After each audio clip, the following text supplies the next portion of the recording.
todos nós, você também deve ter ouvido que algo está acontecendo na Venezuela esses dias. E como sempre acontece nesses casos, somos inundados por notícias da grande mídia com seus próprios interesses. A começar com os mesmos refrões, com os conceitos criados para nos dar medo e não para nos informar. Surgem rapidamente palavras como repressão, ditadura, censura. Mas, como já estamos acostumados, os interesses de oligarquias, dos banqueiros, do Império Norte-Americano estão por trás dessas notícias. Vamos tentar fazer uma leitura mais profunda e entender o que realmente está acontecendo na Venezuela.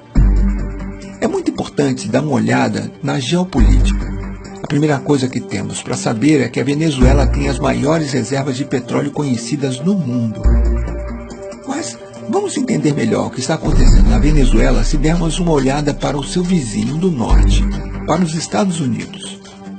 A sociedade americana é uma das maiores consumidoras dos derivados de petróleo do mundo.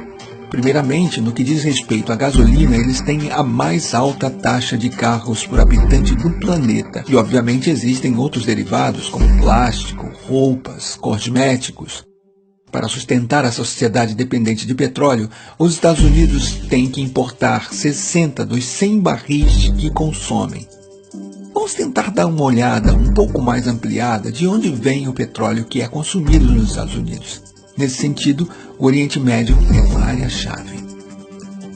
Os Estados Unidos importam uma parte significativa do seu petróleo da Arábia Saudita, Catar, dos Emirados Árabes Unidos. E com esses aliados lançou-se uma estratégia para dominar politicamente a região. São esses interesses de energia, tanto de gás como de petróleo, que estão por trás da guerra no Iraque, da atual situação na Síria, da ocupação na Palestina e da intervenção na Líbia. Agora, uma vez que vimos tudo isso, um simples cálculo nos permitirá ver por que a Venezuela é tão importante para os Estados Unidos. O petróleo que vem do Oriente Médio atravessa o Estreito de Hormuz e segue seu caminho através do sul da África até chegar ao Texas. Esta viagem dura entre 40 e 45 dias. Em vez disso, o petróleo que vem da Venezuela leva apenas 4 a 5 dias para chegar aos Estados Unidos. Ao comparar o custo que significa importar petróleo do Oriente Médio e não da Venezuela, podemos entender muito claramente quais são os interesses norte-americanos nesta questão. Agora, é muito importante que entendamos como esses interesses determinaram a história da Venezuela. Por mais de 40 anos, isso foi determinado pelo que foi chamado Pacto de Ponto Fixo. Foi um pacto político entre a Ação Democrática e o COPEI, o Comitê de Organização Política Eleitoral Independente. Através desse pacto, eles concordaram em um programa político comum, e a única coisa que mudava era que eles alternavam no poder de acordo com as eleições. Esses dois partidos de direita sequestraram completamente a democracia venezuelana por mais de 40 anos, defendendo apenas os interesses das oligarquias e deixando o povo venezuelano sem qualquer representação. O que eles garantiram durante os 40 anos no poder foi um petróleo barato para os Estados Unidos. Isso causou muita pobreza ao povo, que começou a se manifestar cada vez mais forte. Em fevereiro e março de 1989, essas manifestações já atingiram seu pico, até que foi chamado de Caracaço. Este marco histórico triste para a Venezuela significou a ordem do governo venezuelano para atirar nos manifestantes. Morreram mais de 3.000 pessoas em uma semana. Entre os comandantes militares que se recusaram a atirar nos manifestantes durante o Caracaço se encontrava um muito particular, o comandante Hugo Chávez Frías. Logo depois que tentaram derrubar esse regime assassino da oligarquia através de uma rebelião militar que não funcionou, o comandante Chávez se candidatou às eleições e foi assim que ele foi eleito, em 1998, presidente da República da Venezuela. O governo do comandante Chávez significou uma mudança histórica para os venezuelanos e venezuelanas. Primeiro de tudo por causa do enorme fortalecimento da democracia no país.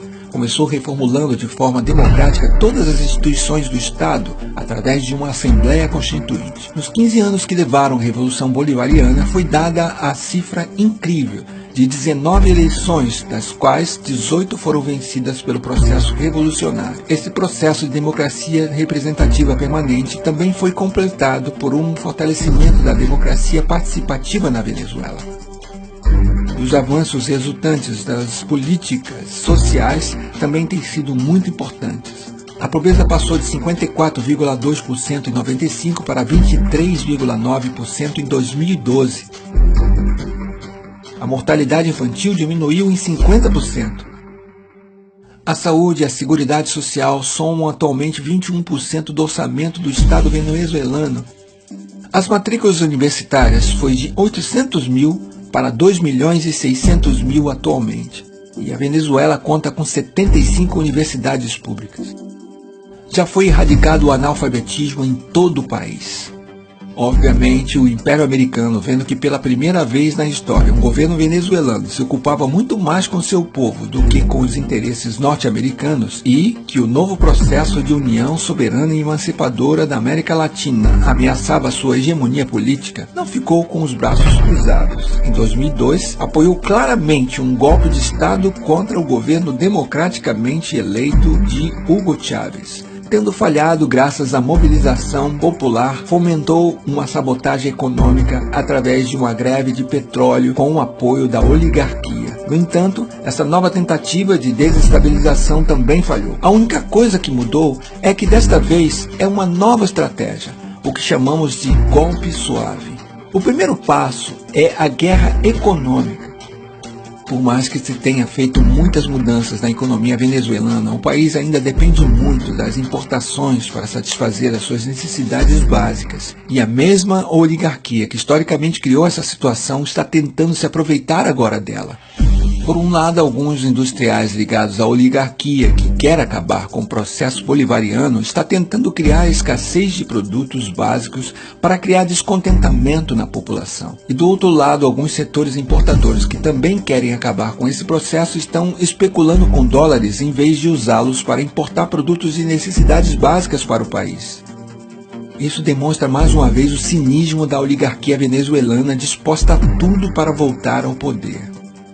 Agora vamos ver o segundo e talvez o mais importante dos eixos do golpe suave. Este é a manipulação midiática. A oposição golpista venezuelana tem duas facetas, uma que se mostra pacífica e a outra que é claramente violenta. E certos meios de comunicação, tanto na Venezuela como no exterior, se converteram no eixo central dessa estratégia de golpe suave. Ao manipular de forma totalmente vergonhosa os fatos que estão acontecendo na Venezuela, eles querem fazer o mundo acreditar que o governo venezuelano está reprimindo duramente simples manifestantes pacíficos. Mas esse roteiro nós já conhecemos e não cairemos mais facilmente nessa armadilha. Se olharmos um pouco mais para a história desses últimos anos na América Latina, nós percebemos que os Estados Unidos e as oligarquias não ficaram de braços cruzados na frente dos movimentos progressistas. Primeiro foi a tentativa fracassada de golpe na Venezuela em 2002. Infelizmente, em 2010, o golpe de Estado em Honduras se concretizou. Então foi a vez do Equador, onde felizmente a tentativa de golpe de Estado em 2010 falhou. Mas isso não terminou e o governo paraguaio de Lugo não teve tanta sorte. E em 2012, ele estava derrubado por um golpe de Estado parlamentar. Em 2012 e recentemente em 2014, também foram denunciadas tentativas de golpe de Estado na Bolívia. Em 2016, infelizmente, o Brasil foi vítima desse golpe parlamentar.